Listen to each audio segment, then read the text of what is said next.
हे guys, welcome back, welcome YouTube channel. मेरा नाम है दिलीप और आप देख रहे हैं DK इलेक्ट्रॉनिक्स। सो आज हम रिपेयर करेंगे एक 1506 GX 1506 G में बोर्ड है, ठीक है। सो ये वाला बोर्ड हम रिपेयर करेंगे फुल डेड कंडीशन में। ये भी सेम हमारे पास आया था, कहाँ से, लाहौर से, पंजाब की साइड से, सरगोदा साइड से, ठीक। तो वहाँ पर आया था। वैसे 7 बोर्ड थे हमारे पास रिपेयर होने के लिए, तो मैंने 3-4 बोर्ड को रिपेयर कर लिए। ये 4-5वां नंबर है इसका, ठीक है। तो इसको रिपेयर करेंगे, इसकी डिटेल सारी आपको भेजूँगा इसी वीडियो में। तो बने रहे वीडियो के साथ, लास्ट तक लाजमी देखिए। और एक बात, आप सभी दोस्तों को मेरी तरफ से हैप्पी होली, ठीक है। तो अभी हम इसको रिपेयर करेंगे। तो इसमें आप देख सकते हैं फ़िलहाल इसकी कंडीशन जो है, इसमें ये वाली AV पिन निकली हुई है, हॉरिजॉन्टल वर्टिकल और ICP इसकी जो है जुगाड़ हुआ पड़ा है। साथ साथ ये वाला जो मॉस्फेट 1.1 वाला ये भी ख़राब निकला हुआ है। ये स्टार्टर टास्टर वो भी निकला हुआ है, मेमोरी ICP निकली हुई है इसमें। ऐसे समझिए ये फुल डेड हो गया है, ठीक है। सो ये हमारे लिए चैलेंज होगा इसको ऑन करना, ठीक, ऑन करना। तो हम इसको ऑन करेंगे, इसको रिपेयर करेंगे। सो थोड़ा वॉइस का भी एडजस्ट कर लीजिएगा, क्योंकि मेरा जो शॉप है उसका शटर वगैरह खुला हुआ है, साइड पर गाड़ी वगैरह जा रही है, तो शू वगैरह की उसकी आवाज़ आ रही है, तो आपको उसको एडजस्ट करना पड़ेगा, ठीक है। तो अभी मैं इसको रिपेयर करूँगा, फुल रिपेयर करूँगा। किस तरीके से रिपेयर करूँगा, क्या क्या चीज़ लगाऊंगा, फिलहाल तो मैं इसमें जो कंपोनेंट जो उसमें जुगाड़ हुए पड़े हैं वो सारे न्यू लगाऊंगा, ठीक है। ये मॉस्फेट वगैरह इसमें 1.8 जो सॉफ्टवेयर ऐसी, मेमोरी ऐसी, साथ साथ ऐसी बहुत सी चीज़ें मैं उसको रिपेयर दूसरी लगाकर फिर उसको चेक करूँगा। उसमें उसके बाद जो प्रॉब्लम निकलती है वो हम सॉल्व करेंगे, ठीक है। ये वाली जो कंपोनेंट है वो हम न्यू लगाएंगे, ठीक। सो ये हमारे लिए चैलेंज है और आप दोस्तों को इस चैलेंज पे हिस्सा लेना है और देखना है कि जिस तरीके से मैं इसको रिपेयर करता हूँ, ठीक है।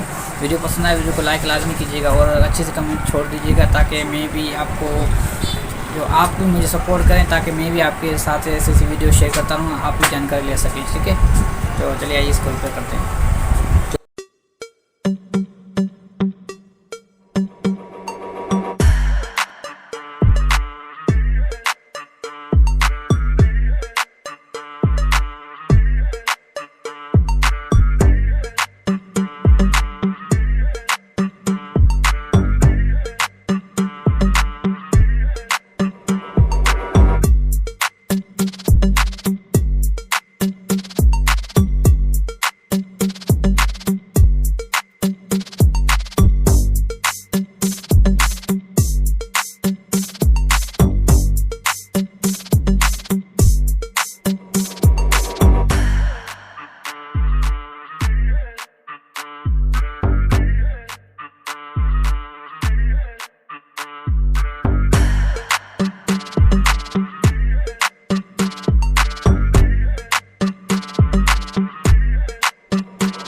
सो दोस्तों, ये जो मैंने रेगुलेटर लगाया है वो इसलिए लगाया कि मैंने से जो नीचे चिप लगाई थी वो सही से काम नहीं कर रही थी, उसका वोल्ट सही नहीं बन रहे थे, ठीक है। सो उसके जो पॉइंट वगैरह थे सही नहीं से, इसकी वजह से मैंने ये 5 वोल्ट चिप दोबारा लगा दी। सो इसके अंदर मैंने 5 वोल्ट दे दिए इसके। अभी ये सर्किट बिल्कुल ऑन हो चुका है, ठीक।